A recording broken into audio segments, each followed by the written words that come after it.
Mrs. Barkley, it was a feast, especially the egg surprise. Just wonderful. If you think Mother's egg surprise was wonderful, wait till you see the surprise I have for you.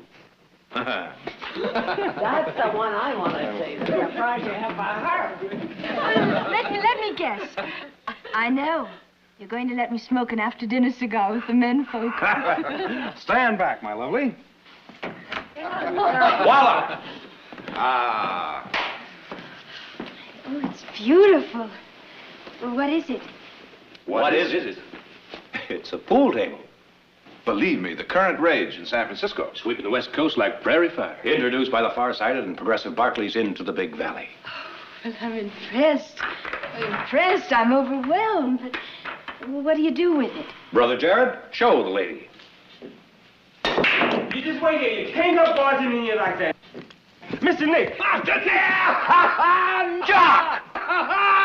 Nick me, boy! Jock McLean! What are you doing here? Oh, look at you! Oh, look at you! Oh, well, Mother, you remember me talking about Jock McLean? Of course, Colonel Jock McLean. How nice to meet Nick's old commanding officer. Oh, how nice to meet the mother of such a broth of a boy. Thank you, ma'am. Oh, let me introduce the rest of my family. This is my sister, Audra. How do you do? Oh, my brother, Jared. Jared. How do you do? Brother Heath. Heath. Colonel. And over here, Melanie DeLand. Charming.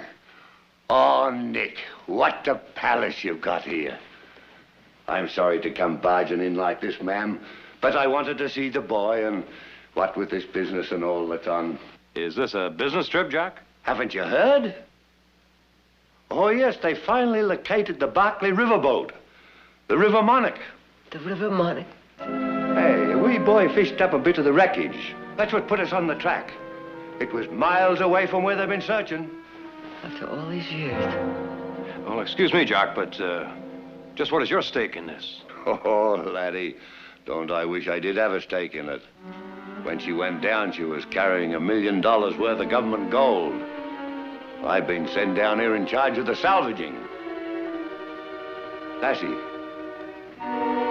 Lassie, is there something wrong?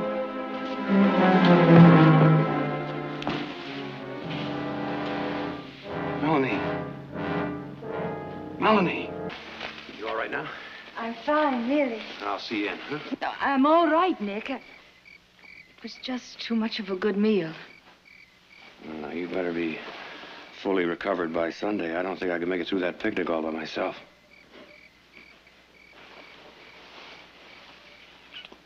Good night, Nick. Thank you for a lovely evening.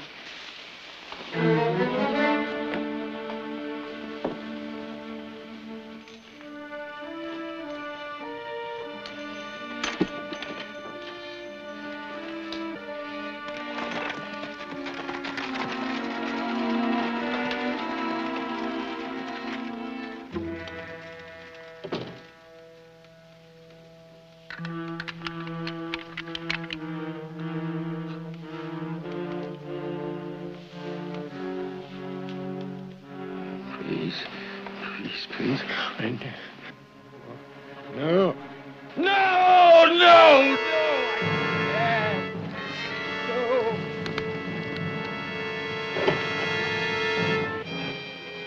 No! I didn't do it! No! Father!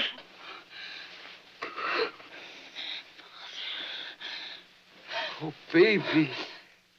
Baby. I had one of those dreams again. It's all right. My father. Is something wrong, baby? Father, they found the River Monarch. Are you sure, Melanie? An army officer came to the Barkleys tonight. He's in charge of salvaging. The gold.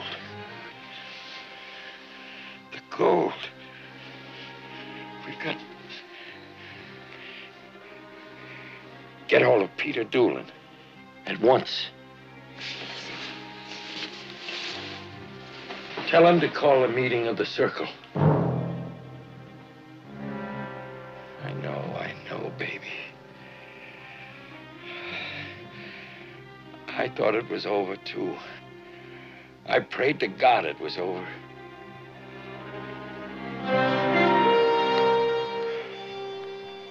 Well, the drum will roll and bless my soul. This is the way we go. Look, am I the only one with a voice around here? 40 pounds a day on beans and hay in the regular army, oh. In the regular army, oh.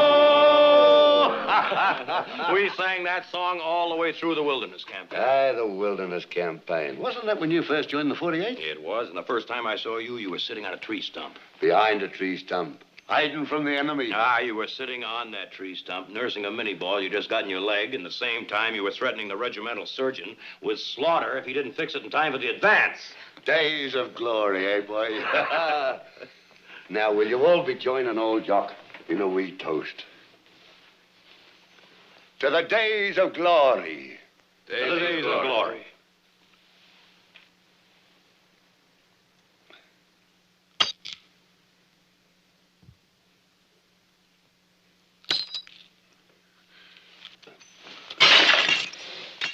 So you remembered, lad. In the mess, we drank all our toast in broken glass. Your regiment must have run up a considerable bill in glassware. Ah, 'tis what extended the war a full year. And with that, I think I will say good night. Aye, it's about that time. I'd better be moving along, too. Oh, nonsense. You and Nick must have 1,000 things to talk about. You're staying with us, of course. Oh, no, ma'am, I couldn't. Nick, you take care of it. I will. Well, gentlemen, I have to be in court early in the morning, so table's all yours. And I have 1,000 miles of range to fence. Have a good game, Jock. Good night, lads. Good night. Ah, it's good to see you, lad. Good to see you. Colonel Jock McLean, the fighting is... Jock's no more a colonel, lad. I'm sorry, Jock. It's just hard for me to realize you being anything else but a colonel. Ah, well, you have me permission. But it didn't take 'em long, after the fighting was done, to pull me back to my regular rank. Lieutenant Jock McLean. Oh, they should have promoted you to a general. They don't want fighting men in the army today, lad.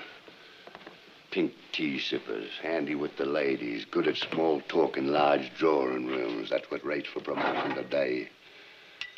Ah, well. Old Jock will be retiring in 6 months anyway. Ah, to hang with all that. Nick, lad, tell me about that lovely lassie. Is it serious with you, too? Might be if I don't watch myself. I wish I was a lad again. Melanie DeLand. Now, why would that name be so familiar to me? Her father's Cyrus DeLand. He used to head up the Barkley shipping line. Aye. The Army report on the ship sinking. That's where I must have run across the name. Oh, think of it, laddie. 1 million in gold sitting on the bottom of a river. An old Jock in charge of hauling it up and getting it back to the government. And when it's all done, Nick, out of sheer gratitude, if not merit, now wouldn't you think that they'd be retiring me, well, at least a captain, on a $60 a month pension instead of 40? $20 extra. It gives a man incentive.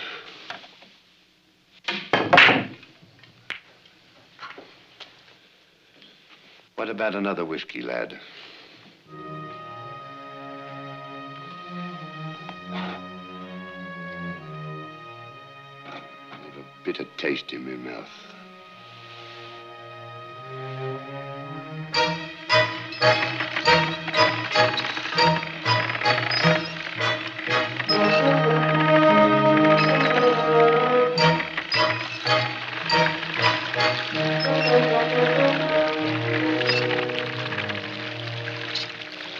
Well, there's the first of it, Nick.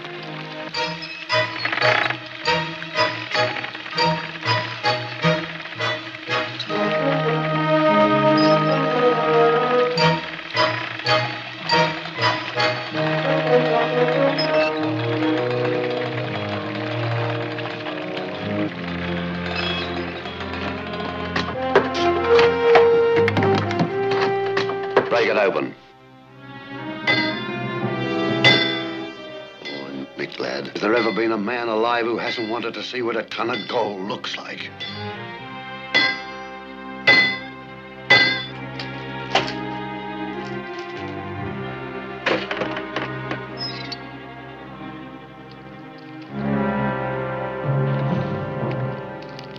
Lead. Plain pig lead. Lead.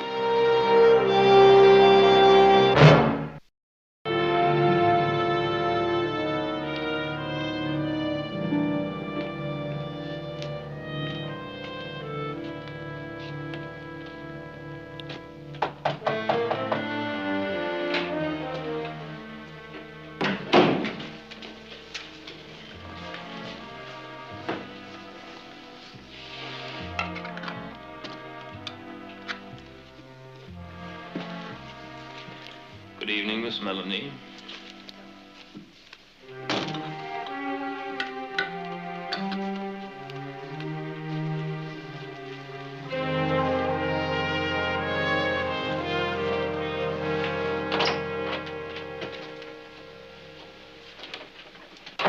Gentlemen, it's been a long time. Would you excuse us, please, Melanie? Sit down, sit down. Our last little gathering was the night before the river Monarch started her ill-fated journey downstream. Now it seems the anti-ganglings of some misbegotten boy have brought her ruin to life. Isn't there anything to drink? Help yourself. You seem to be taking it cool enough, Mr. Doolan. Do you expect me to become hysterical over something that happened 8 years ago? This is a hanging proposition, Mr. Doolan. Aside from the gold, 23 men went down with that ship. We knew from the beginning there would be risk. That was war. But I'm not sticking my neck in a rope for a cause that died long ago. Then I suggest we find a scapegoat. Somebody has to hang. Who shall it be? Cyrus? Anson? Anyone care to volunteer? Oh, you're out of your mind. Who's going to put a noose around his own neck? Be serious, Peter. Our lives and reputations are at stake. Of course they are. Therefore, it behooves us to find us, as a scapegoat, one man who can't possibly betray us. Any ideas? Tom Barkley. I think not. Tom Barkley was my employer, but he was also my friend. My very good friend. What are friends for, Cyrus? Particularly dead friends. Unless to make some small sacrifice for the living. This is no small sacrifice, and you know it. Afraid of smearing his good name? It would be bad enough if Tom Barkley's family wasn't here to bear the shame and the loss. If we put this on Barkley, chances are his estate will have to pay back every penny of it. And they'll lose every asset that Tom left behind. You're talking about the Barkley fortune, the Barkley good name. Well, I say hang the Barkleys. I say better them than us.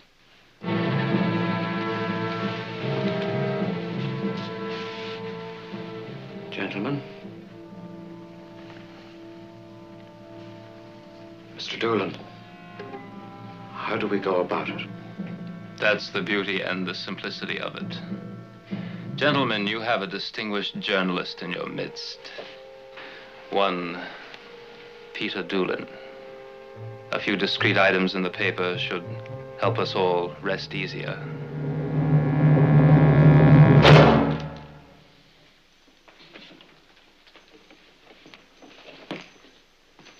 Jared? Jock! What is it? Read this.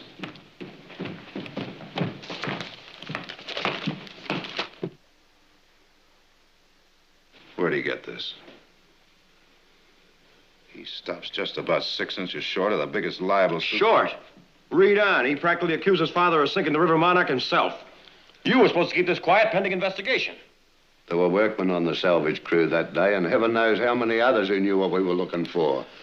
It was bound to come out, lads. There's nothing you can do about it. It was not bound to come out, and there's plenty I can do about it. Like horsewhipping the blackguard who wrote that, or shooting him, maybe.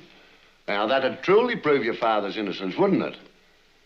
Look at it this way, lads. Nobody who knows your family or knew your father's going to believe this slander. If slander it is. If! I can't allow myself the pleasure of an opinion, lad. Not if Washington asked me to investigate this case. Nick, he's right. Jock said it all. Anyone who really knows us would never believe this, and the others don't matter. I smell bacon frying. Look, maybe it'll all seem different on a full stomach. What about it?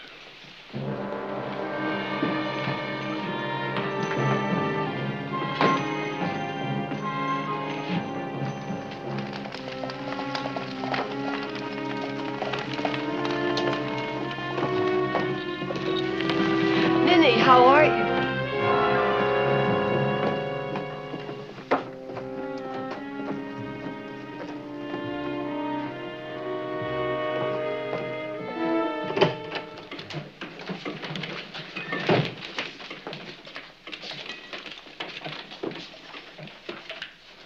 Good afternoon, Mrs. Barkley. Sit down, please. No, thank you. It won't take long to say what I've come to say. You can say it just as easily from that chair. Believe me, Mrs. Barkley, I can well understand how much my article has upset you. Can you, Mr. Doolin? And don't think for a minute that it was an easy story to write. But news is news for all that, I couldn't have phrased it any better. Just as you couldn't have phrased those lies you wrote any better. Mrs. Barkley, believe me, it was certainly not my intention to accuse your husband of stealing that gold. A good friend of mine, a woman I've known many years, a woman who came to my wedding, just passed me by on the street without saying hello. Now, I'm sure that was not your intention, Mr. Doolin, but that is what happened. You're being melodramatic, Mrs. Barkley. I wager that secretly half the people in town envy a man with the initiative to steal $1 million from the government. And not that I'm suggesting your husband did such a thing. Aren't you? Mrs. Barkley, if you've ever read the masthead of my paper, you might recall these words. The truth, no matter where it leads, no matter who it hurts. That's all I want, Mr. Doolin, the truth. All right, Mrs. Barkley, that's well taken. I can't promise you a retraction because I've printed nothing that's demonstrably a lie. But I can promise you this. From here on in my paper, you'll read only the truth. The provable truth.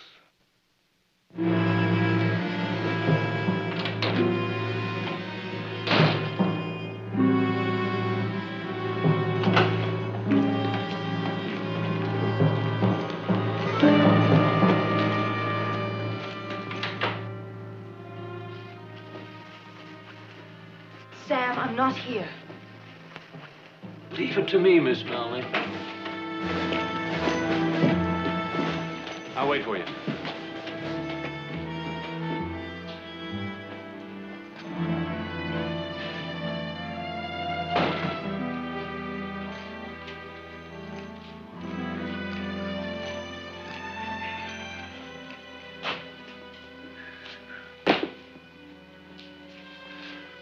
Oh, Sam? This, some of that new manila rope I heard about? That's right. Might be able to use some of it at the ranch. If you come for Miss Melanie, she's gone. Oh, where? Didn't say. Oh, she told me to drop in if I was in town. Guess you're in hard luck. All right, what's bothering you, Sam? Nothing.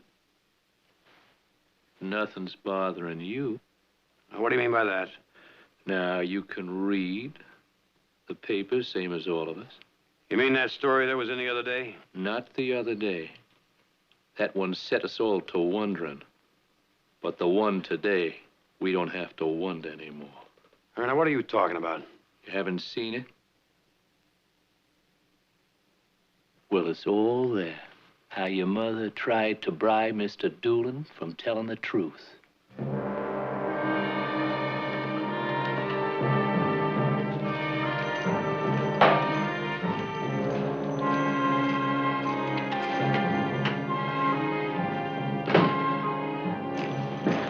Come on.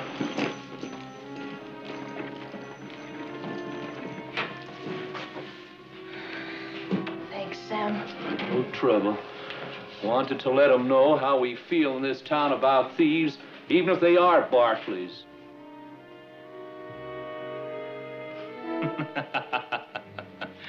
Be fair, the lady pleaded. For the honor of my dead husband is at stake. Just between ourselves, Doolin. Did she really try to bribe you? Dear friends, would I malign that lovely lady? Clothe my naked villainy with odd old ends, stolen forth of holy writ, and seem a saint when most I play the devil?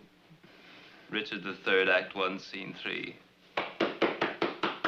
Well, Doolin, you are very versed in the classics. I find a reference handy when referring to rascals, Mr. Barkley. All right, Doolin, spell it out. You're not so shy in print. Name your rascals. If the sins of the fathers are truly borne by their sons... Come on, Doolin. Don't be so touchy, dear boy. It isn't every man who can boast of a parent who got away with a cool million in government gold.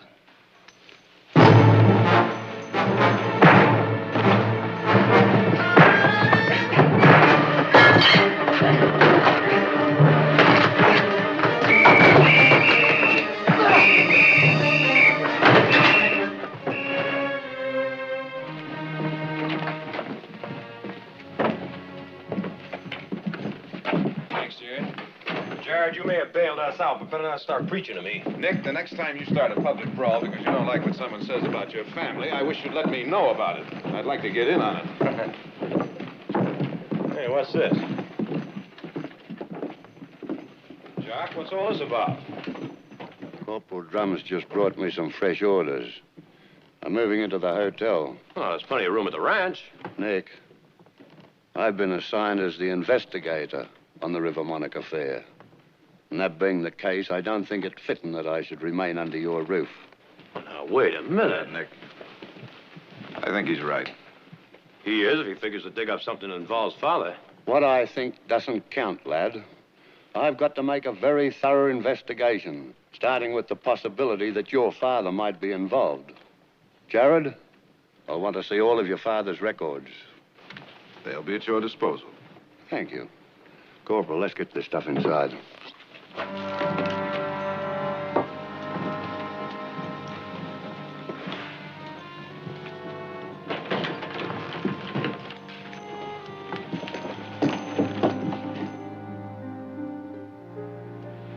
What about this? All right, Jock, I can't account for this $70,000 deposit. But 70,000 isn't $1 million. I know it's far from $1 million, but there are others. What about this, and this, and this? There's absolutely Well, you can nothing... indict our father for being a bad bookkeeper, Jock, but that has nothing with... Look, I'm just an old soldier trying to do a job. You quite certain there are no other records? None that I know of. I know what this must look like to you, Jock. You see, my husband, when he died, had business interests in 5 different states. Factories, lands, mines, gold, silver, copper. You see, business in those days was done during dinner, or out riding, or hunting, or at the club. A contract was drawn up on a paper bag, and between men of honor, no contract at all. A man's word was his bond. I'll accept that, but if it's possible that your husband might have earned that $1 million and not account for it in his books, it's also possible he could have stolen it and not account for it in his books. No, just a minute, Jock. Now, look, there's another thing, too.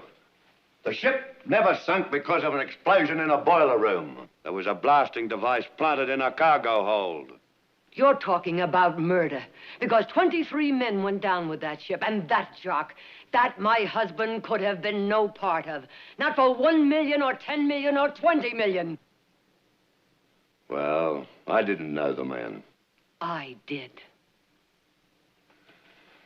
There was a young boy in my regiment, Corporal Philip Talbot. Ah, broth of a boy. Fearless. Went down fighting. 6 bullets he took. His beautiful young wife. Ah, she mourned him something fierce.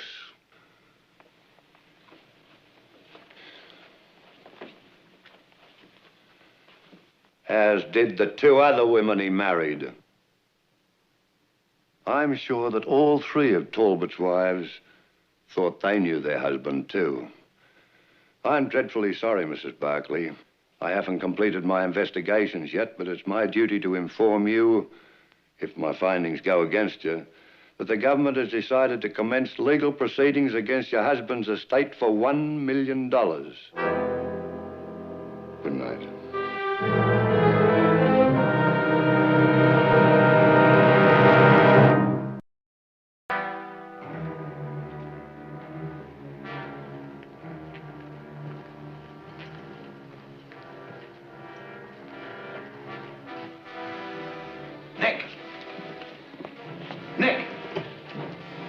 on down here.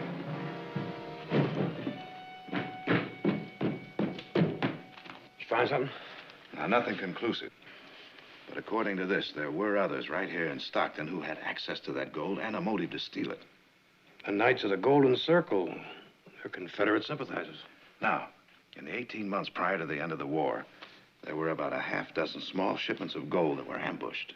Oh, but Jared, doesn't prove that they're responsible. No, Nick, it doesn't prove that they were responsible for stealing those shipments or the one on the River Monarch. But take a look at this. A list of names of their active members right here in Stockton. Anson Gregory, Peter Doolin, Cyrus DeLand. Cyrus DeLand. That's right, Nick.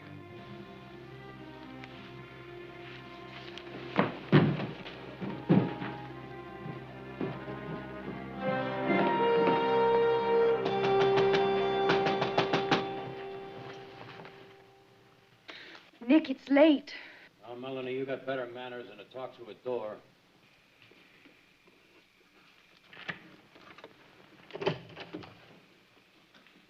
Thank you. Thought for a while there you were trying to avoid me. What do you want? I want to talk to your father. He's asleep.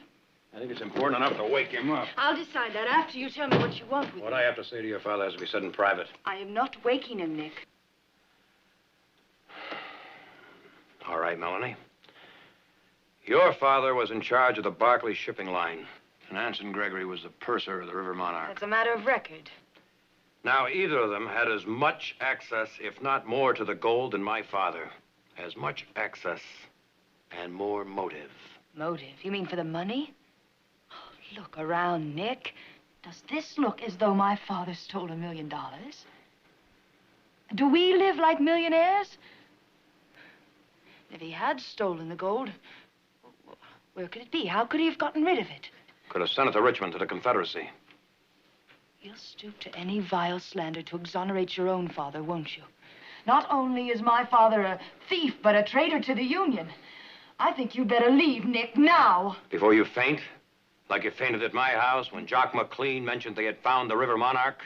Get out of here, Nick. Not until I talk to your father. Not now. He's asleep. He's been ill. You know that, Nick. Now, Melanie, I'm going to talk to him, if not tonight. I don't know anything that could help you, and neither does he. You're lying. Will you please leave my father alone? Melanie, I'm going to find out the truth, Melanie.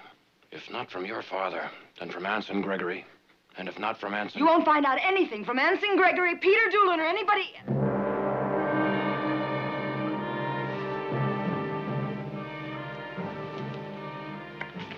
No, I didn't even mention Peter Doolin. Get out of here! Get out! Get out, Nick! Get out!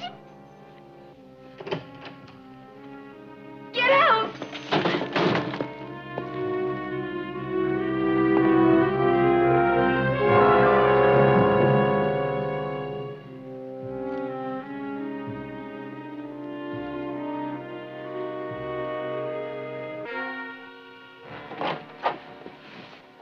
We couldn't help overhearing, Melanie. Well, I think we've accomplished all we can for one evening, Anson. Good night, Cyrus. Good night. Good night. That gold, Cyrus, you've had it hidden since the end of the war. Yes, and it will remain hidden. Cyrus, I think the time has come for all of us to share your burden. I think not, Peter. I've borne up under it this many years. I think I can continue to do so. The pressure's greater than ever. There are many interested parties now, searching parties. I think we'd all feel more secure if we knew where you've hidden that gold. No, Peter. Just to be sure it was in a safe place. It is in a safe place. You'll just have to take my word for that.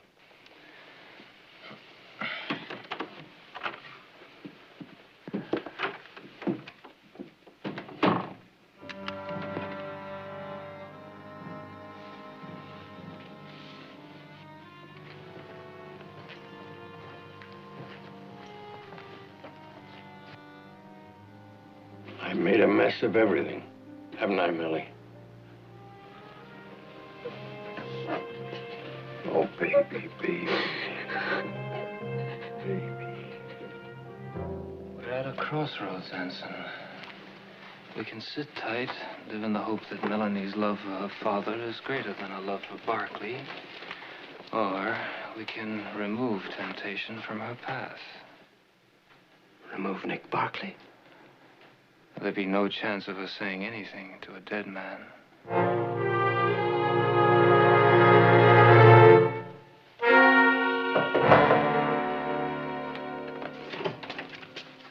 Is the lieutenant here? He's not in.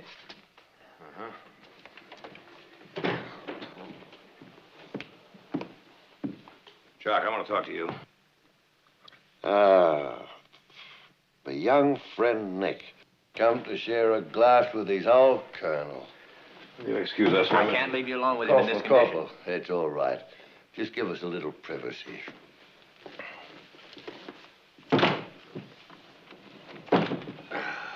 Jock, I've got to talk to you about something now. It's very important. Nick, just give me a moment. Give me a moment. Corporal! Corporal John! Cold, wet towel. Jock, this is very important. It's important. I presume it's about the gold. The gold. The gold. That's important, all right. Bless you, Corporal. Bless you.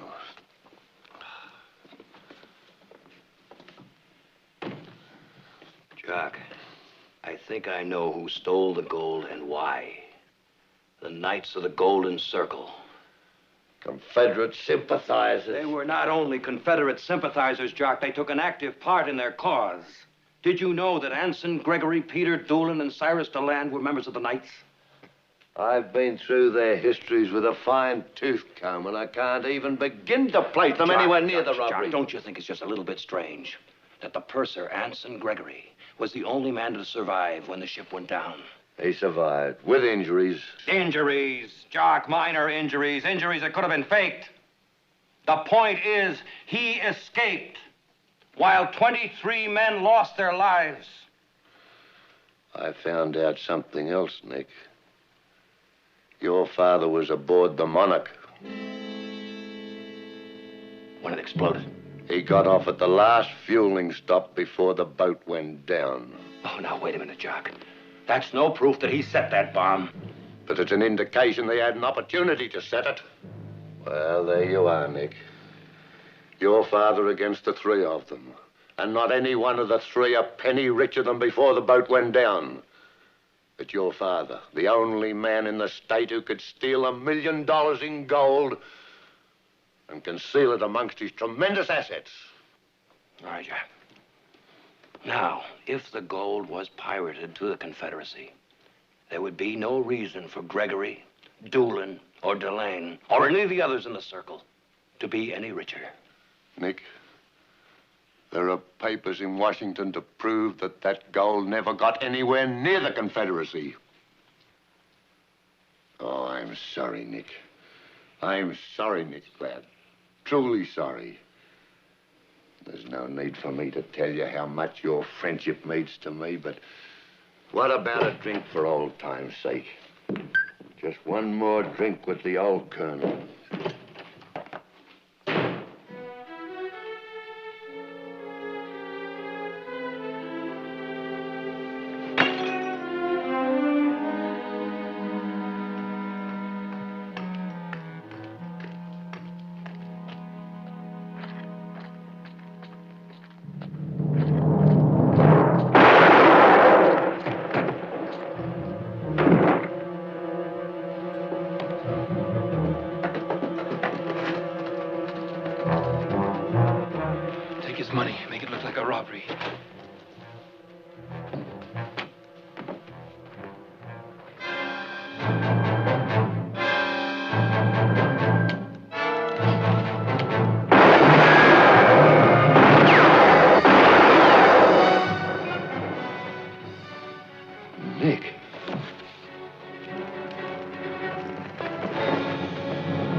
Wait for me, Melanie.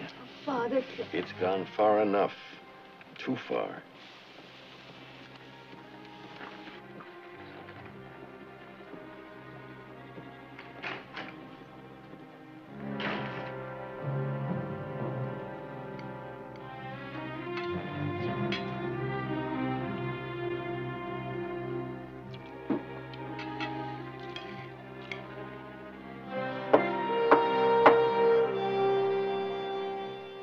Come in, it's open. Lieutenant McLean, I'm Cyrus DeLand. I have a story to tell you. Well, come in.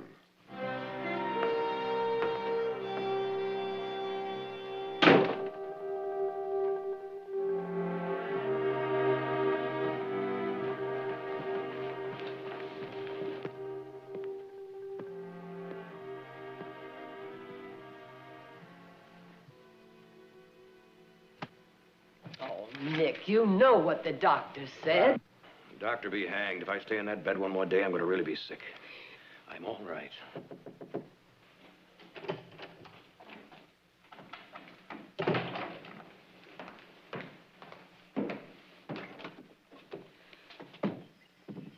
I'd like to see Mr. Nick, Silas.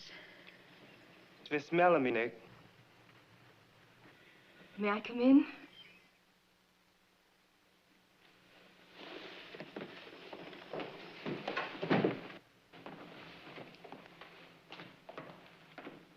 Mrs. Barkley? Nick? Hello? I would like to speak to you, Nick. I'll get some coffee. Thank you, Mrs. Barkley. If you come to see about the state of my health, Nick, and if your friends are interested... Nick, I'm here because you mean very much to me. I've hated doing what I've had to do. Avoiding you, lying. But there seemed to be no other way. Nick, you were right. My father was involved. Your father will be cleared. You sure? I'm sure. I wanted you to hear this from me. Does Jock know? Father offered Lieutenant McLean a trade. The return of the gold in exchange for amnesty for his friends. My father's meeting with McLean now to take him to the gold.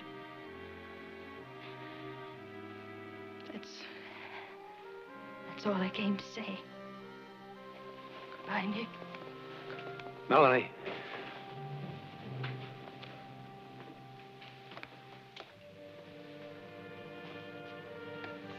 I would have acted the same way if my father's life was at stake. I even risked losing someone I cared very much about just for his reputation.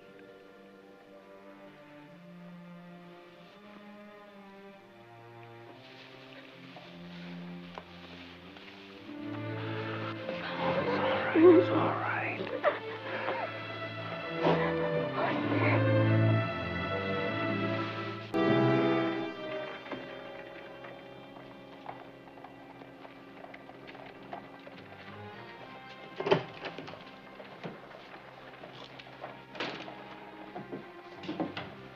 Sorry for the delay. I'm ready to leave now, Mr. DeLand.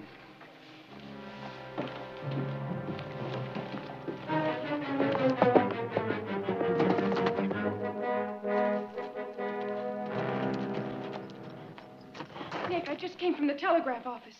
They said that Jock sent a telegram to Washington saying that Father was guilty of sinking the river Monarch.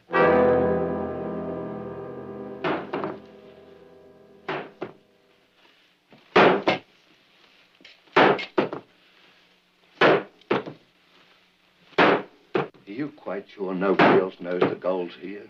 No one. Not even your daughter? Especially not my daughter. She had enough of a burden without knowing where the gold was hidden. I don't know how you managed it. One man and $1 million worth of gold. I substituted the chests one by one in the warehouse and brought them here. Tom Barkley was my friend.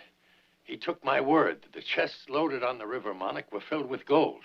We had to blow up the ship to prevent discovery, but we never meant to kill anyone. There were lifeboats and life preservers. We never knew she'd sink so fast. Keep at it, Mr. Deland. Keep with it. Tell me, did you really intend to send that gold to Richmond? We never intended anything else. But before we were ready, the war was over. And all these years, $1 million in gold. Yours for the taking. And you never thought to take it. I was tempted on many occasions. Tempted and urged by the others. You've got quite a sense of honor, Mr. Deland. Here. Let me get at that.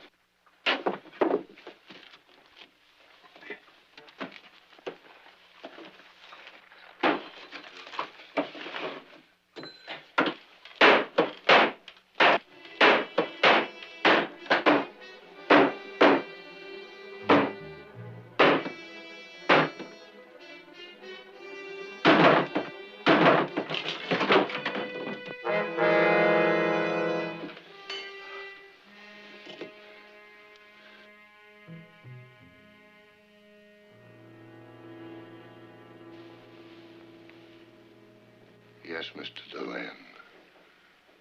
You do have quite a sense of honor.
Jock! Mick, lad, over here. What happened here? Dead. He's dead, all right. A trick. That old man. Who would have thought it? He tried to do me, and he did. Luckily, Jock was quicker on the trigger. He's not even wearing a gun, Jock. The shovel. He planned to bash out the few brains that all Jock's. What about the...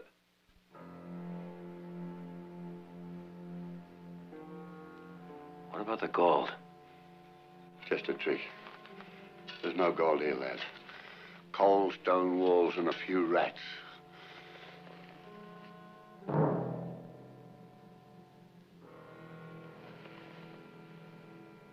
How did you find us, lad?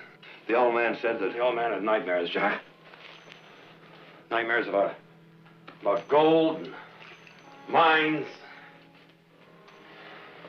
So, Melanie thought it'd be a good idea if I checked out the mine. So did I. Well, it turned into a dead end. Whew. Let's get out of here, lad. I'll send my man around to look after the body.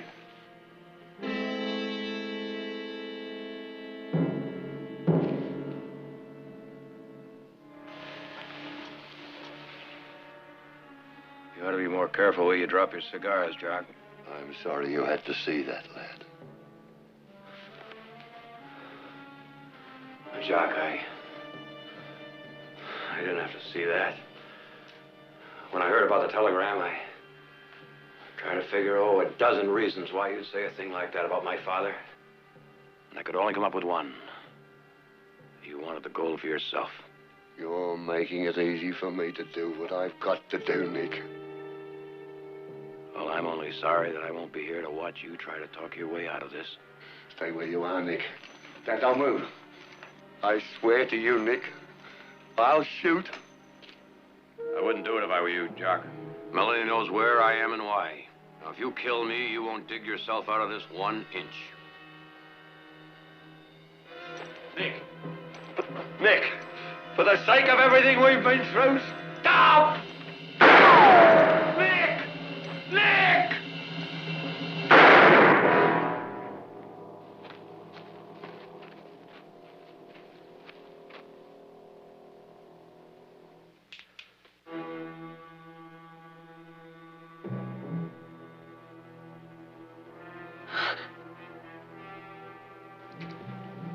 Days of glory.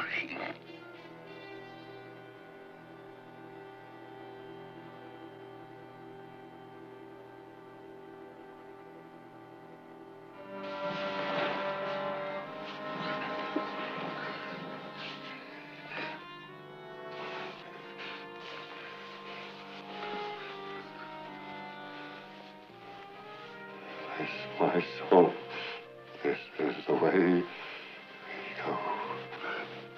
This is the way you go. Being a regular army.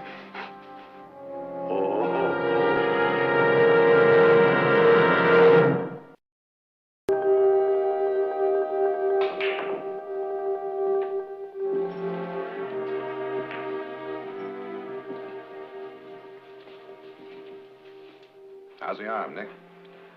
A little stiff. Oh, here. Maybe this will help loosen it up a little bit.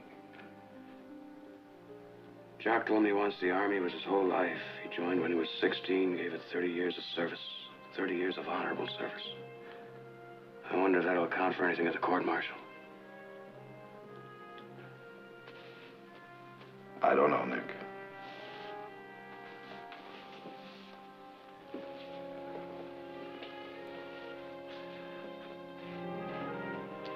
Days of glory.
Sis. Oh, thanks, Heath. You shouldn't have bothered. I could have saddled in. Well, I had to saddle mine anyway. I'm going to go to town. Wouldn't ride too far in this heat, though. You'll melt. Oh, I'm just going down to the swimming hole for a swim. Well, that's a good idea. If I didn't have to go to the bank, I'd go with you. I'm glad you can. Otherwise, I'd have to take my bathing habit.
Well, the scenery around here is even lovelier than I was told. Sorry, I didn't mean to frighten you. Who are you? How did you get here? I imagine the same way you did. Rode up, dismounted, took off my clothes. This is private property and you're trespassing. Well, according to the map in my saddlebag, this is a community water hole open to everybody. But you had to cross Barkley Range to get to it. Really? Yes, and you'd better leave immediately. Oh? I'm Audra Barkley, and I'm ordering you to. Please. I'll need my clothes, of course. Well, get them. They're on that bush. Stop! Stay where you are. Whatever you say. Just let me think for a minute. I'll tell you what. I'll trust you. You just close your eyes and I'll get out of the water. Don't you dare!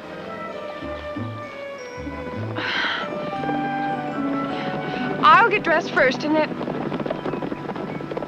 Somebody's coming! Oh, they mustn't see us! I'm willing to take my chances. Please. Well, in that case...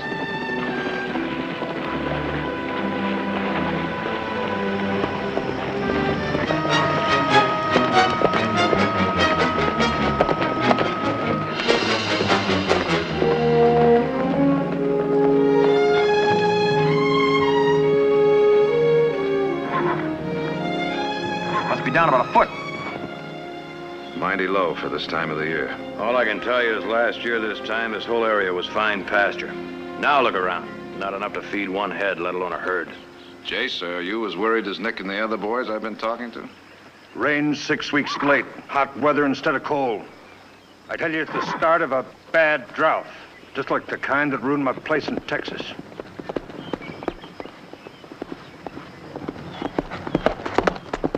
Jared? What's wrong? Drought scare's brought on a panic. Run on the bank this morning, cleaned it down to the last penny. It's closed its doors. All the cash I had was in that bank. All the cash anybody had was in that bank.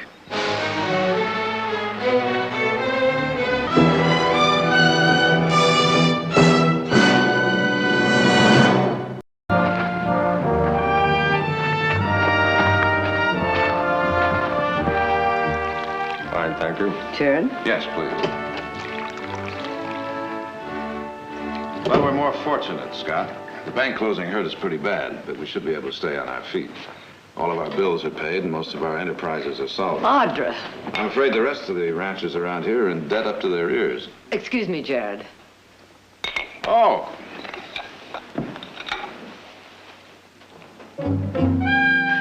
Mr. Breckenridge, I would like you to meet my daughter. Audra, this is Scott Breckenridge. At your service, Miss Audra. Audra. I think Mr. Breckenridge and I have met before.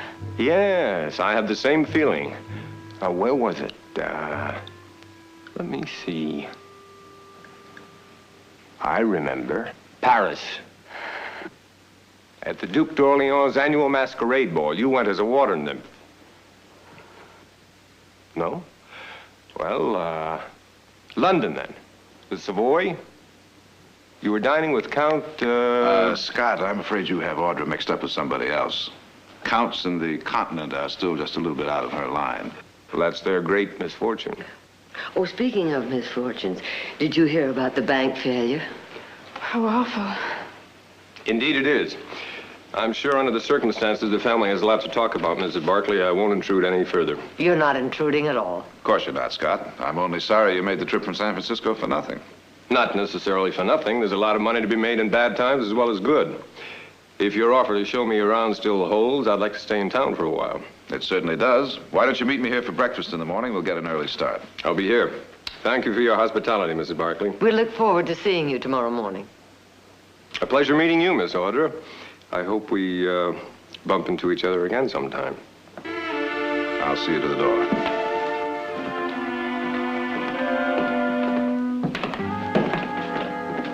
See you in the morning, Scott. Fine, George. Scott Breckenridge. Is he really as successful and brilliant as they say? Well, they don't call him the Midas man for nothing. Everything he touches turns to gold.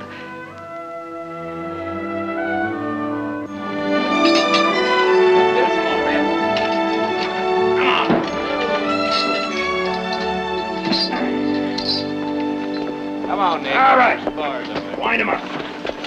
Got it?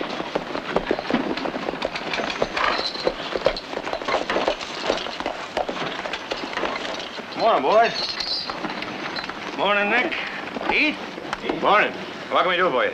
That the new feed we've been hearing about? Timothy and alfalfa. Best quality I've seen. That store's longer than the other two. I was gonna try some till yesterday. Me too. Now I haven't even got the price of a month's ordinary feed. Well, the bank's closed and didn't do any of us any good. We just talked to Fred Jefferson at the bank. He don't know when the bank is gonna reopen. If we could get loans on our herds, we figured it might tide us over. We can't keep going without supplies, Nick. That's why we come to you Barkleys. Well, we got some extra supplies, but not enough for all you boys. That ain't what we mean, Nick. We ain't asking for a handout. We was hoping maybe you'd make us a loan. Enough to get us through till the herds are sold. Don't like asking, but there's nobody else. If you Barkleys don't help us, a lot of us is going to have to sell to speculators. We'll lose everything. I wish we could help, but right now, all the cash we got on hand is just enough for payroll and expenses.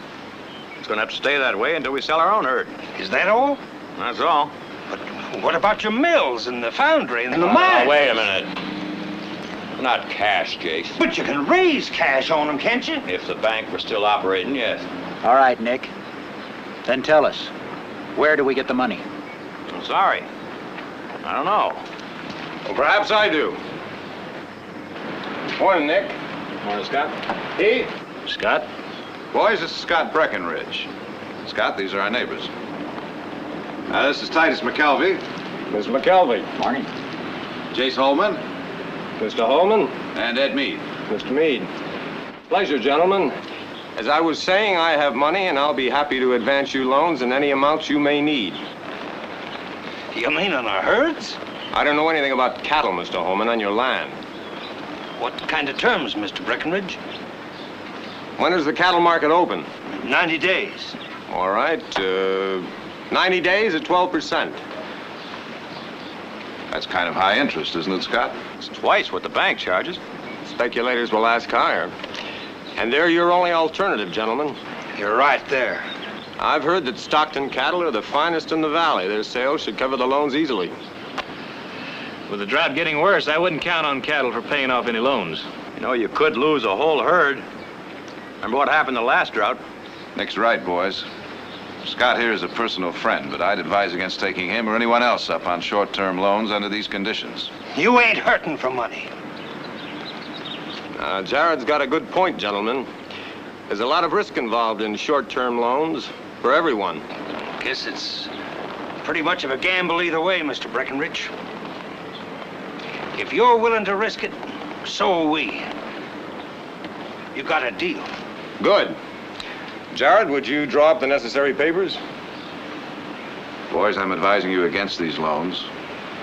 But if that's what you want, I'll draw up the papers. Your advice ain't going to feed our cattle. Thank you, Mr. Breckenridge. You got more faith in us than our neighbors.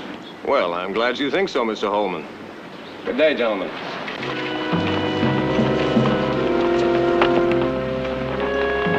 All right, boys, let's get back to work.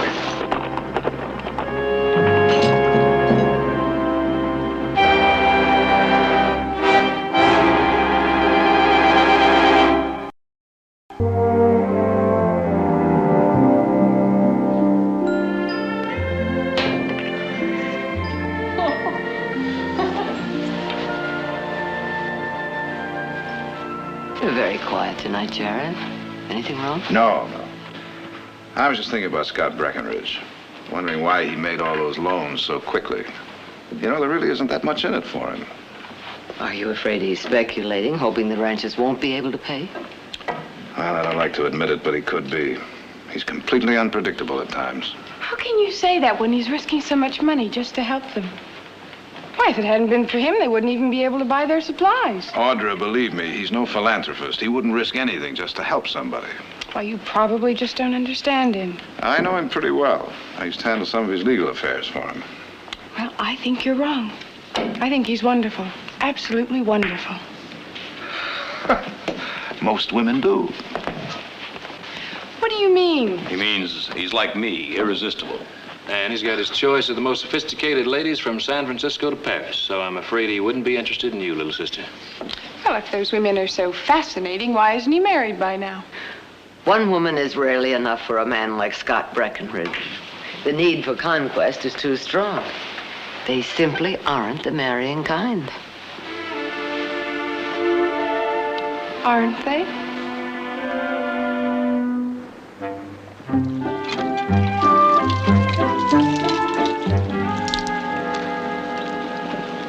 Boy, howdy.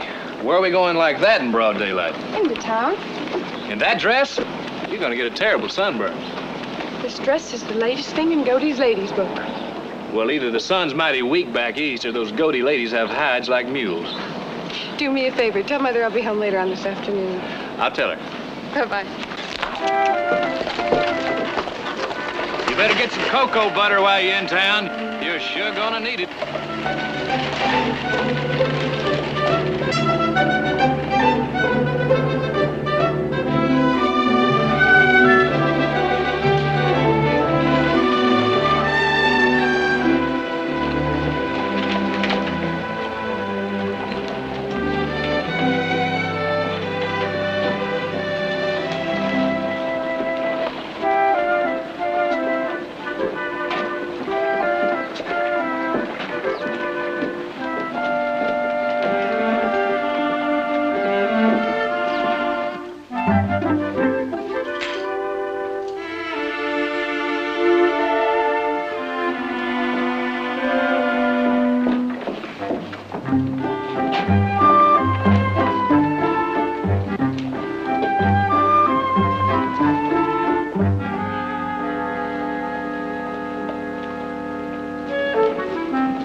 Do you prefer a light or a heavy handle for a quick draw? Good morning, Miss Audrey. Good morning, Mr. Breckenridge. What a pleasant surprise. I was just about to say the same thing. Thank you.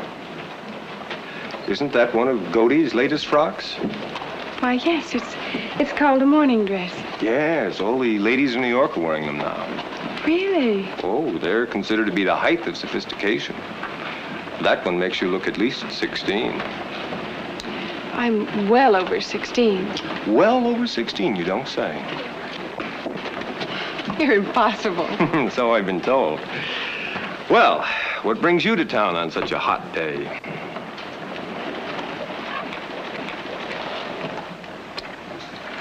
I have an appointment at the dressmaker's. Well, may I have the pleasure of accompanying you? Well, thank you, but you needn't bother. Oh, nonsense. It's no bother at all.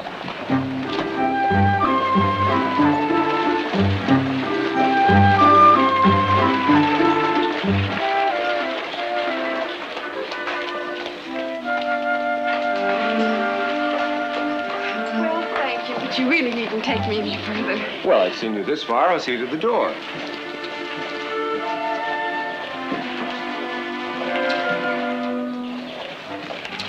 It seems that your dressmaker's forgotten about your appointment. Well, she probably just stepped out for a minute. I'll just wait. I'll wait with you. No, it really isn't necessary. I'm sure she won't be long. Why, I wouldn't dream of allowing a lady to wait alone.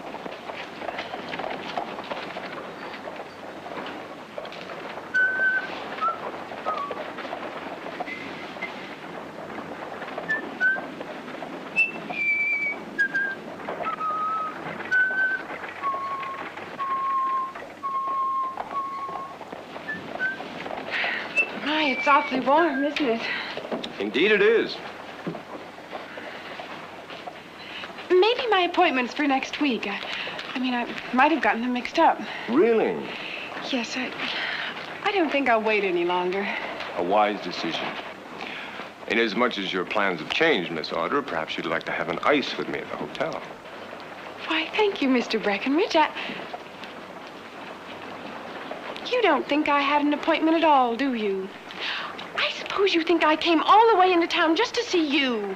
Yes, I do. And I'm glad you did. I'm glad I did, too.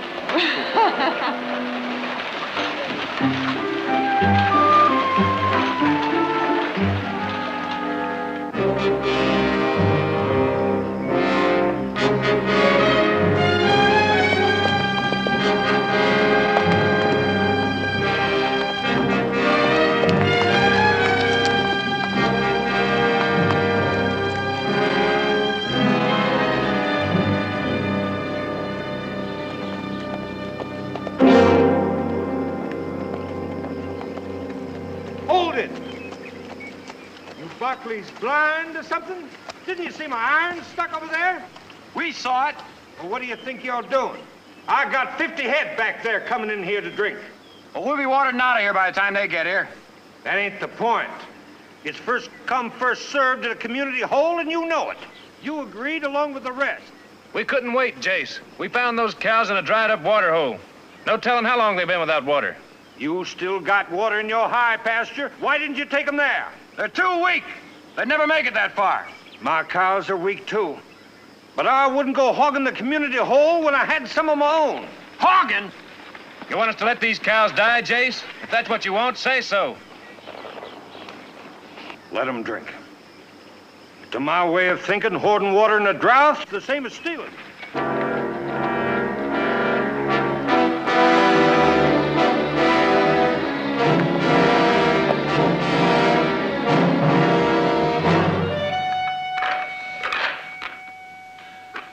Well, how about a game, Heath? No thanks. Jared? Maybe later, Nick. Come to think of it, I don't feel too much like playing either. And when I got to Paris, I discovered he taught me Italian. Hello, everybody. Sorry I'm late, Mother. We were beginning to worry. Worry? We're about to send out a posse. My apologies, Mrs. Barkley. Audra and I met accidentally in town, and I was so engrossed in the company that I completely lost track of the time. We were only concerned about her driving in the dark. Thank you for seeing her home. Not at all. Well, as long as you're here, Scott, why don't you stay for dinner? Oh, yes, Scott, please stay. Well, if I wouldn't be intruding, I... Not at all. We'd love to have you. I'll tell Silas to sit another place. Sit down, Scott. Can I get you brandy? Fine. The mother? No, thank you. Well, what's the latest on the drought situation? Getting much worse. All the little water holes around are pretty well dried up, and the ranchers are using one community water hole. That's not working out too good either. Nick and I had a little run-in with Jace Holman today. Well, it takes courage to handle adversity. It's a quality I greatly admire, but often find most lacking when the chips are down. Well, you must figure the ranchers have courage, or else you wouldn't have made the loan. On the contrary, Heath, I think they don't. When the going gets rough, I think they'll fall apart. And then you'd acquire a great deal of valuable land without having to bargain for it at auction, right? Exactly. Well, I disagree with you, Scott. I think the ranchers around here have more than enough courage. Then I get my money back with interest. Either way, I can't lose. That's a pretty cold-blooded attitude, isn't it? A cold-blooded attitude is a necessary part of my Midas touch. As I remember, Midas came to regret his golden touch. It killed everyone he loved. I shall try to profit by his mistakes, Mrs. Barkley. Dinner's ready, Mother. I hope you like chicken Creole, Scott. Silas prided himself on it. As of the moment, it's my favorite dish. Nick?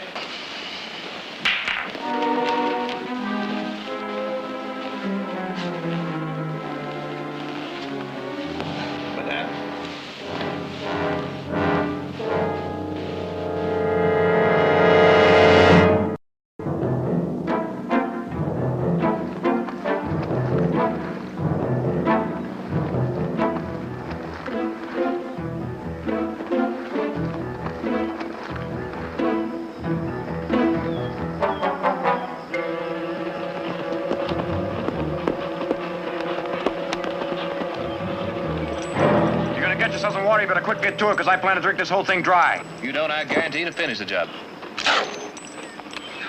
What's the matter? Sulfur. Oh, well, now that's all we need. We bring sulfur up through. Sounded like dynamite. Yeah, right over that rise.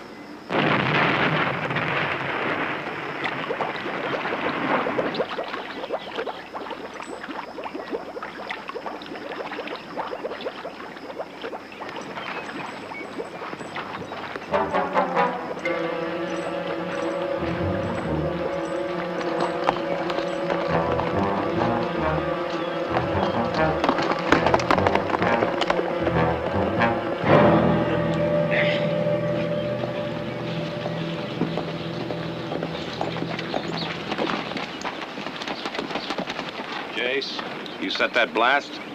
Any objections? What's the idea? We're dynamiting for rain. You're what? Dynamiting for rain? Worked in Nebraska, dynamited 3 days and broke the drought complete. Probably was due to break anyhow. No, sir, there wasn't a cloud in the sky. Jackrabbits are green. Well, all right, don't believe me, but it's my land, and we'll do what we want. There's only one big water hole left, and it's getting lower. We gotta do something. Well, the stream that feeds that big water hole runs right under this ground here. You keep blasting, you're gonna follow it for sure. It's already beginning to go yellow. What are you talking about? We were just there. Sulfur's leaking into the south end. We better set these over in the West Canyon. Be better if you stop blasting altogether. You Barkleys wouldn't lend us money, and I don't notice you sharing water, so don't give us any advice.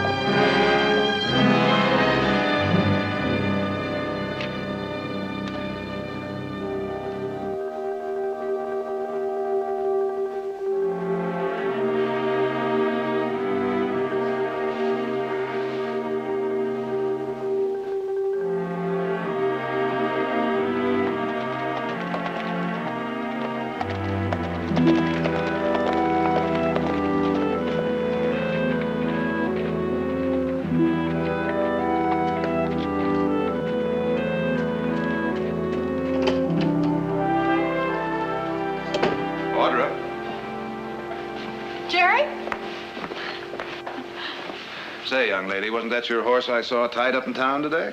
Well, it may well have been. Why? Well, usually when you're in town, I can expect a visit. And then the extreme pleasure of taking the prettiest young lady in Stockton to lunch. Well, I appreciate the compliment, but I couldn't have had lunch with you today anyway. I gathered as much. You've been seeing quite a bit of Scott lately, haven't you? Yes, I have. And I'll never be able to thank you enough. Thank me? For what? Well, it's because of you that he came to Stockton. Well, not exactly because of me. He never was one to miss a business opportunity, you know. Well, anyway, you had something to do with it, and I can't thank you enough. Not nearly enough. Well, I wish I could honestly say you're welcome.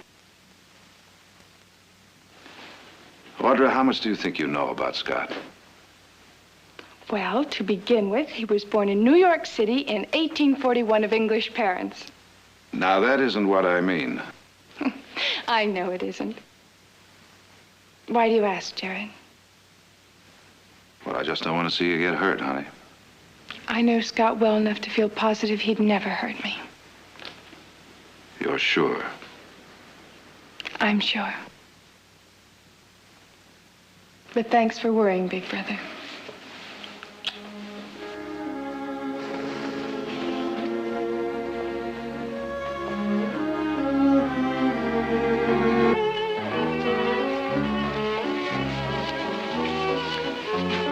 You know what you are tonight? An enchantress. A ravishingly beautiful enchantress. Which one? Cleopatra, Delilah, Julia, take your pick. Cleopatra. I would have thought you'd say Julia. See how little you know about the real me? What a heavenly night. The stars seem almost close enough to touch. In Tahiti, the stars are so bright their reflections light up the lagoons at night. They look like silver mirrors. Oh, it must be exciting to see all those faraway places. Meet all kinds of people. Exciting, yes. But all kinds of people are usually strangers, especially when you have to match wits with them. Strangers can become friends, can't they? Well, friends know your weaknesses as well as your strengths. And a successful businessman can't afford to let anyone get that close. Well, if there's nobody who's close, then there's nobody who cares. Nobody to share with. On the contrary, there are many always willing to share. But as for caring, the Tahitians have a saying translated to go something like, "He who climbs up the mountain looks upon the lagoon alone." Is that the way you want it, Scott? Looking down in the lagoon alone? Up until these past few weeks, I thought so. These past few weeks? That's why I took the liberty of sending for these.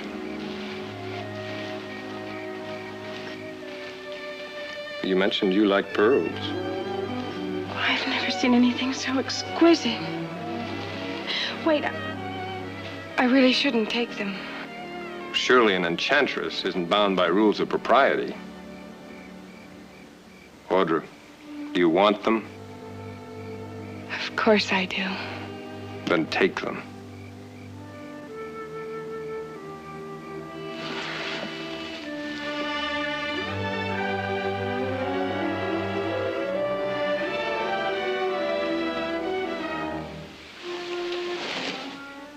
How do they look?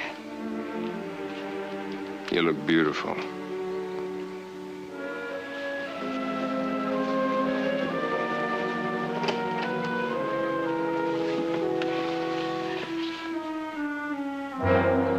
It's been a wonderful evening. For me too, Audra. I'll see you tomorrow. Of course. I'll come by in the morning. We'll go riding. And I'll pack a lunch. I know just the spot for it.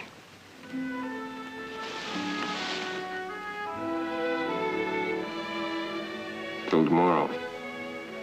Good night.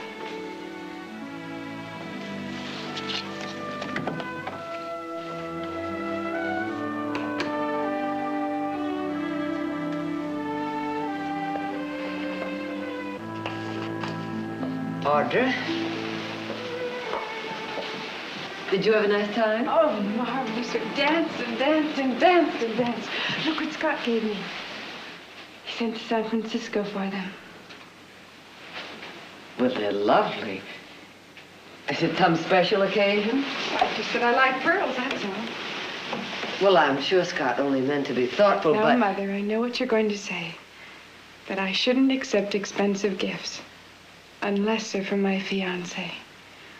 Oh, I know he's going to ask me, Mother. I just know it.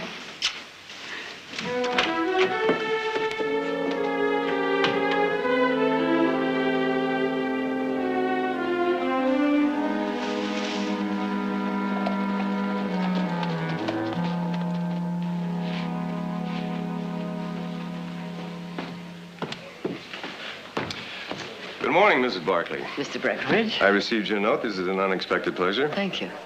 May I offer you some refreshment? No, thank you. Is there some place we could talk privately? Over here? I'm afraid this lobby doesn't offer the seclusion of, say, the Grand Hotel in Paris. Nor the scandal. I'll wager that half the intrigues in Europe start at the Grand. Especially the romantic ones. Yes. At that little table on the balcony just to the left of the main staircase. Oh, yes, that French count used to meet his little ballerina there. The one his father tried to buy off. Now, what was her name? Minette Duclair.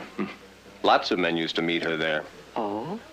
Oh, she must have been more experienced than she appeared. Well, theatrical people generally are. Not only theatrical people. I found in most walks of life, appearances can be deceiving. Audra's a very good example of that. Audra, deceiving. I don't think those two words go together. To many, she may seem completely mature. In many ways, she is. But with men of the world, men like yourself, she's young and totally inexperienced. She has all the allure of a woman, Mrs. Barkley. I hadn't noticed that she was at any disadvantage. She's out of her depth in an intrigue, Mr. Breckenridge. She could be badly hurt. Is that what you think I'm offering her, an intrigue? Men like yourself seldom offer anything else. Generalities can often be as deceiving as appearances, Mrs. Barkley. Anyway, whatever I'm offering, I think that Audra should have the right to choose for herself. In most cases, I would agree. But in this instance, I am concerned because the wrong choice could be so very wrong. You don't have very much faith in your daughter, do you? Are you concerned for her virtue or the Barkley name? Oh, no. The Barkley name has withstood many severe blows in the past and will withstand many more in the future. Does that answer your question? Audra and I are spending the afternoon together. I know. I never take unfair advantage of an inexperienced opponent, Mrs. Barkley. At least, not unless they're fully aware of all details. I hope I can count on that. Good day, Mr. Breckenridge. Good day, Mrs. Barkley.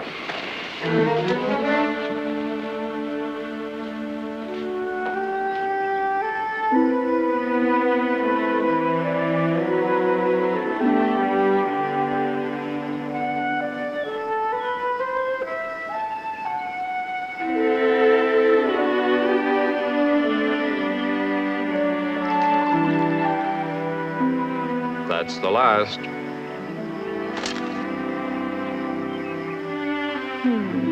Half for you and half for me. What was that? Oh, that's the ranchers. They're dynamiting for rain. I'm sorry.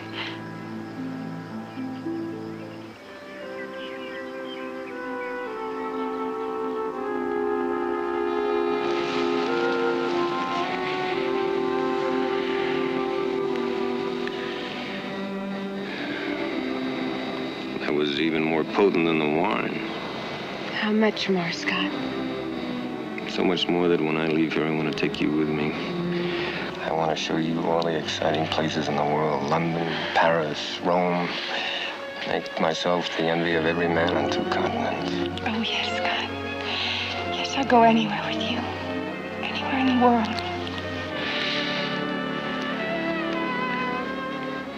Oh, I knew you'd love me. I knew you'd ask me to marry you. Audra, I didn't ask you to marry me. Oh, I know, not in so many words. I thought we understood each other, especially after last night. That we were 2 of a kind, not tied down by other people's rules. But you just said... What I just said was an invitation to a wonderful, exciting, romantic interlude with no strings attached for either of us. Strings choke love, Audra. They destroy it, turn it into hate. No, I want strings. I want to be tied to you for the rest of my life. I love you. I love you. But love is a thing of wings and wind. Clip those wings and... Well, I won't do it. I can't do it. What you're saying is that you want me for your mistress, but not for your wife. What I'm saying is that I want you. That's the important thing. No, you don't want me. Not really. Not enough. Audra. Audra. You're treating me like I was a cheat. Audra. I never want to see you again. Never.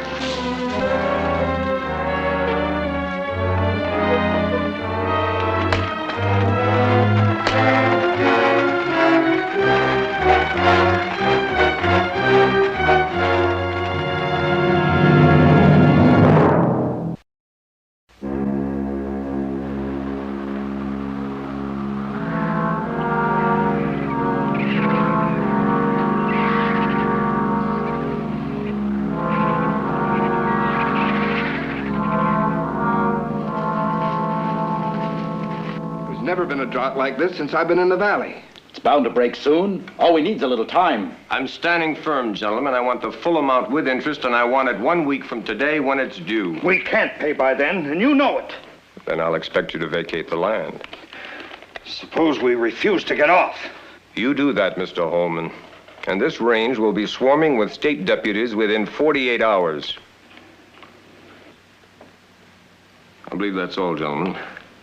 That is till next week. You can't steal our land just because we signed a piece of paper. You ask Jared about that piece of paper. He wrote it. He's within his rights. Well, you Barkley's got influence. Can't you force him to give us some time? Not without breaking the law. Then you're saying he's right. You're on his side. Legally, yes. Jared, how much do you figure on making on this swindle? I don't think you mean that, Jace. Maybe he does. Maybe he doesn't. But if it turns out it is true, you'll regret the day you ever saw this valley, Jared.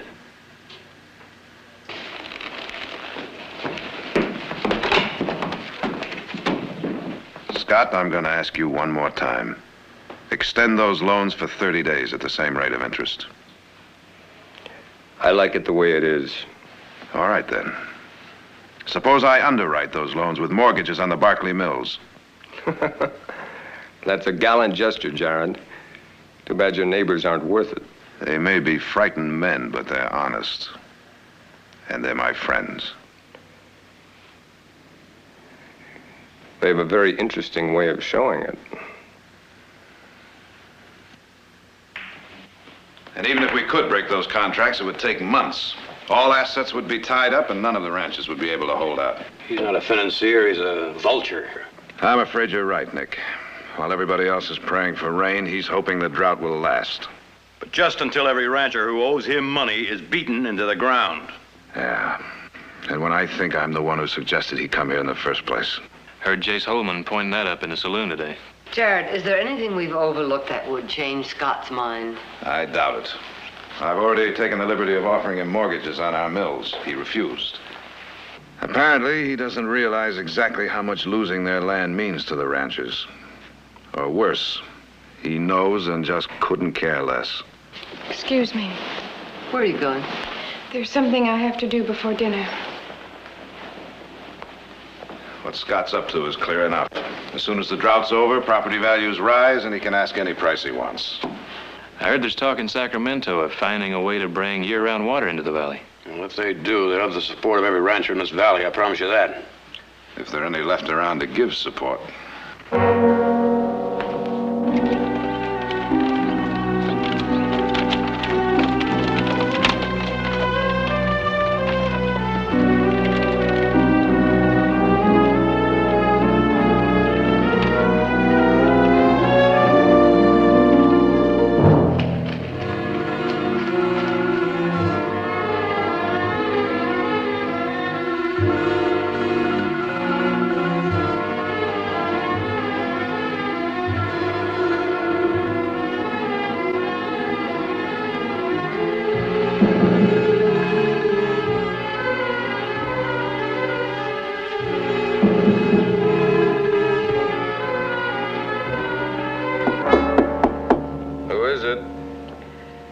Audra Barkley.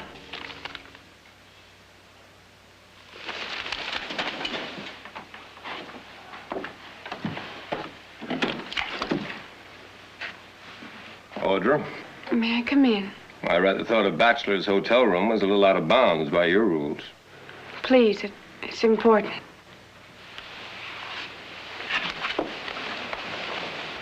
I know you're surprised to see me. After our last meeting, it is a little unexpected. I didn't want to come. I had to. Had to? Why? Because I have to make you understand how important the rancher's land is to them. It's not just property, Scott. It's their whole life. And if you take it away from them, then they won't have anything. Not anything. They knew that when they signed the contracts. But they were desperate then. They didn't know what else to do. And desperate or not, they knew the terms. And you won't change your mind about the extension. I don't consider sentiment appropriate collateral. I see. Well, then I have another offer. Oh, a mortgage? In a way. Well, Jared already made that offer. I turned him down. Flat. It's not the same as Jared's. All right, what's your offer? Myself.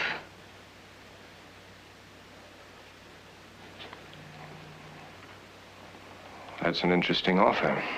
Go on. If you'll extend the loans to the ranchers, I'll go away with you. I see.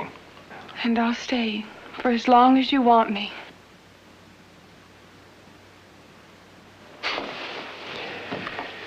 Oh, there is no limit to the sacrifices you Barkleys will make for your neighbors, is there? You place a high value on yourself. That land is worth over $500,000. What makes you think you're worth that? You and the things you said to me. Audrey, you have a shrewd marketing sense. Then you accept. $500,000 is a lot of money. I'll have to think about it. I'll let you know as soon as I can.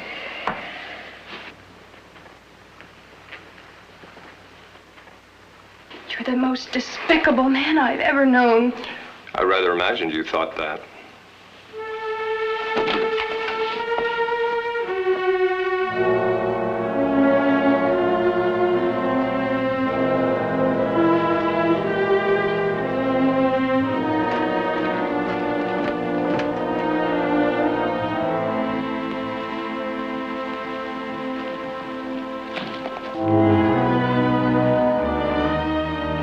Just like I told you. Thick as thieves. The whole bunch of them.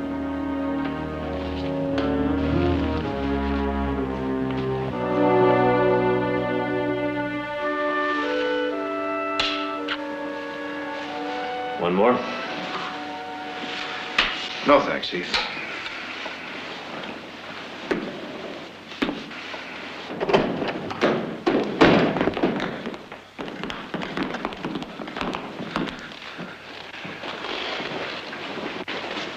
Gentlemen. Jace, how is your wife? Fair enough. Titus, has that grandson of yours started walking yet? He sure has, Victoria. Good. Ed, I understand your mother's 70th birthday is tomorrow. I'll send her over some apple cake. I know she likes it. We didn't come here for apple cake. Or nice talk either. What did you come here for, Jace? We figured you Barkleys are in cahoots with Breckenridge on this loan deal. That's why you brought him here. Jace, you're wrong and you know it. We don't know nothing of the kind. What are you driving at, Jace? If you're not all in the same boat, what was your sister doing with Breckenridge at his hotel? What, you? Heath, let him finish. All right. We come for some straight answers. If we don't get them, we'll dynamite till every water hole in this area's fouled and there ain't a Barkley steer left alive. That won't be necessary. What do you want here? When I last saw these gentlemen, I assumed that they were on their way here, so I thought I would come along and clear the air. I took Jared up on an old offer to come to Stockton as a cover-up for my real reason for being here, which was to take advantage of the crash that I knew was inevitable. The Barkleys had nothing to do with my succeeding. They're on your side. It sure looked that way at the hotel tonight. Both Jared and Audra made offers for bargains of extensions of your loans. Audra's offer was by far the more interesting. That's why she was at my hotel. Audra has offered to go away with me, anywhere, for as long as I want her. Why she thinks you gentlemen are worth it, I will never know, but your loans are extended. I'm accepting her offer. Audra? She's not going anywhere. You may leave now, Mr. Breckenridge. Well, Audra, did you come to the hotel to play games? Or did you mean it?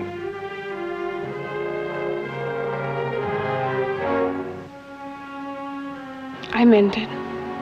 Audrey, you don't know what you're doing. Yes, I do. And not you or anybody else in this family can say or do anything to stop me. I'll pack my things.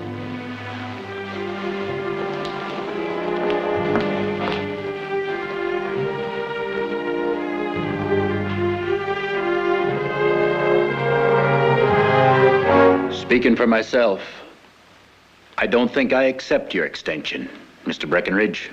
The extensions are granted whether you accept them or not. Gentlemen. On the other hand, Mrs. Barkley, I have no intention of letting your daughter go through with her promise to me. I once said that I admire courage. I had never thought to find so much in one so young and so beautiful. Will you tell her goodbye for me? I will. And thank you. I can find my way out.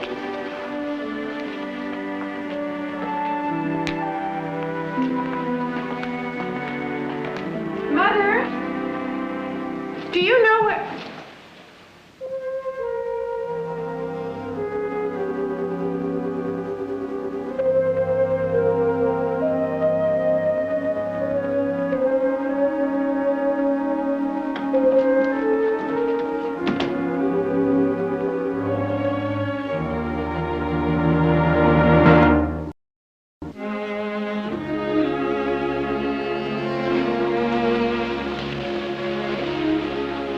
To steady your nerves. Judge needs it.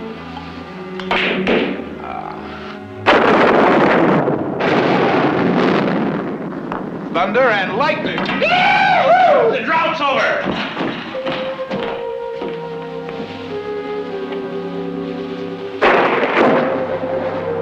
Of course, if it hadn't been for the drought, he never would have come to Stockton. So much courage in one so